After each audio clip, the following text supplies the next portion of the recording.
नमस्कार मैत्रिणीनो, हिरव्या पालेभाज्यामधील एक भाजी म्हणजे पालक. पालकाला सुपरफूड असे म्हटले जाते. आज आपण बनवूया पालकची भाजी. त्यासाठी मी पालक स्वच्छ धुवून रफली चिरून घेतला. मग त्यामध्ये बारीक चिरलेली मिरची, मूठभर कोथिंबीर, नंतर गरम मसाला, लाल तिखट, हळद, धने-जिरे पावडर, चवीनुसार मीठ व 2 चमचे तीळ, ओवा आणि पालकाच्या क्वांटिटीनुसार चण्याचं पीठ घाला व पाणी न ओतता पीठ मळून घ्या.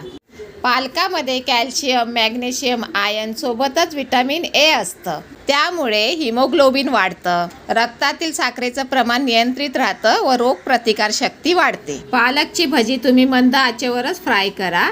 पालक तुम्ही कोणत्याही स्वरूपात खाऊ शकता. भाजी, सूप, सॅलड, ज्यूस. तयार झाली आपली खमंग कुरकुरीत पालक भजी. आपल्या चॅनेलला सबस्क्राईब करा. भेटूया अशाच नवीन रेसिपी सोबत. धन्यवाद.